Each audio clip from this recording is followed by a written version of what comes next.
Hello বন্ধুরা, এখন বর্তমানে আমি আছি ঝিনাইদহ জেলার নলডাঙ্গায় সিদ্ধেশ্বরী মায়ের মন্দিরে। আমি আপনাদের দেখানোর চেষ্টা করব মন্দিরটি ঘুরে। এইটা হচ্ছে শ্রী শ্রী সিদ্ধেশ্বরী মায়ের মন্দির। এটা হচ্ছে ঝিনাইদহ জেলার নলডাঙ্গায় অবস্থিত। এটি লক্ষ্মী মন্দির। পাশে আর একটা মন্দির আছে, এটা হচ্ছে গণেশ মন্দির। এখানে বিকেল হলে অনেকে ঘুরতে আসে। আরো মন্দির আছে, সেগুলো আমি দেখানোর চেষ্টা করব। এটা মন্দিরের সামনে আটচালা, এখানে নাম কীর্তন হয়। ওটা মায়ের মন্দির, এটা গণেশ মন্দির। এই রাস্তাদের সামনে একটু এগিয়ে গেলে আমরা আর কিছু মন্দির দেখতে পাবো নদীর সাইডে। বাবা ভোলেনাথ। এটি হচ্ছে শিব মন্দির। আর এই সাইডে যেটি আছে সবচেয়ে বড় মন্দির, সেটা হচ্ছে শিব মন্দির বিষ্ণু মন্দির এবং বিষ্ণু মন্দির। ওই সাইডে শিব মন্দির। এই যে নদীটা বর্ষায় পরিপূর্ণ হয়ে গেছে। আর একটি মন্দির নির্মাণাধীন অবস্থায় আছে, সেটা হচ্ছে গোপাল মন্দির। মন্দিরটা দূর থেকে দেখলে অনেক বড়, দেখতে পাচ্ছেন।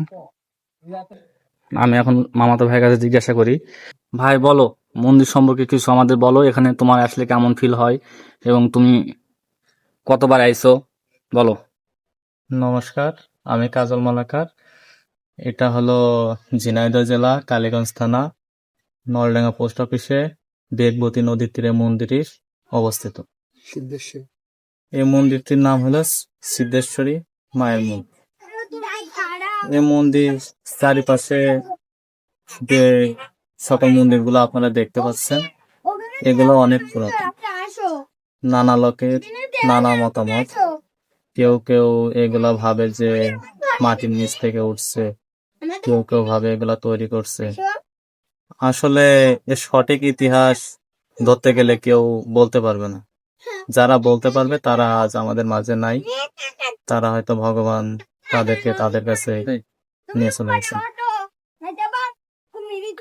এখানে সব সময় শনিবার মঙ্গলবার বিশেষ করে এই দুইটা বারে পূজা পার্বণ করা হয়। তাছাড়াও এখানে কীর্তন হয় রেগুলার। তারপরে বড় পূজা আছে, ধর্মীয় দুর্গা পূজা করা হয়। তাছাড়াও এই মন্দিরের পিছনে অনেকগুলা একটা আশ্রম আছে, যেখানে আমাদের কিছু মানুষজন থাকেন। এই মন্দির দেখাশোনা করছেন এখানকারই একজন পুরোহিত। সে প্রতিনিয়তই প্রত্যেক দিনই পূজা পার্বণ এখানে দেয়, পূজা করে। আর আমি তো মূলত এই ঝিনাইদহ জেলায় খুব কমই থাকি, কাজের ক্ষেত্রে বেশিরভাগই বাইরে থাকি।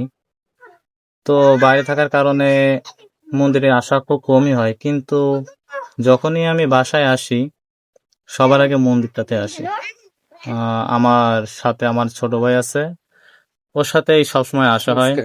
মন্দিরে আসি, এখানে আসতে খুব ভালো লাগে। কেন জানি এখানে আসলে ভিতর থেকে কেমন একটা নিস্তব্ধতা কাজ করে, শান্তি ফিল হয়, শান্তি এমন, এটাই আর কি। আমিও যখন মামার বাড়িতে আসি তখন তো এখানে আসি। হ্যাঁ, এটা এটা আসলে ভালো লাগে। আশেপাশে আপনারা আসলে দেখতে পারবেন অবশ্যই। এখানে আসলে অবশ্যই আপনাদের ভালো লাগবে। আপনারা দেখছেন এর পাশে সুন্দর একটি নদী আছে, নদীর সুন্দর একটা আবহাওয়া। এখানে আপনারা আসবেন, দূর দূরান্ত থেকে তো সবাই আসে মোটামুটি। যারা হিন্দু সম্প্রদায়ের লোক সবাই মোটামুটি এখানে অধিকাংশ লোকই আসে। আত্মীয়স্বজন আসলেই হোক বা বন্ধু বান্ধব যাই হোক, এখানে সবাই আসেন।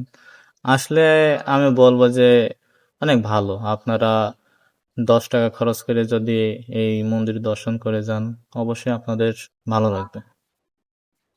কথাই বলে ভক্তিতে ফল মেলে, আপনি যদি ভালোভাবে ভক্তি করতে পারেন। ধন্যবাদ ভাই তোমার এত সুন্দর কথা বলার জন্য। আপনারা শুনতে পারলেন, আমার ছোট ভাই বলল আপনারা আসবেন দূর থেকে এই মন্দিরটুকু দর্শন করতে। আমিও আসি মাঝে মাঝে, যখন আমি মামার বাড়ি থেকে বেড়াতে আসি তখন আমিও এখানে আসি। আমার 2 ছোট ভাই, ছোট ভাইদের সাথে প্রতিনিয়ত আমি এখানে ঘুরতে আসি। এই মন্দিরগুলো আগে অনেক পুরাতন ছিল, নতুন করে সংস্কারের কাজ করতেছে।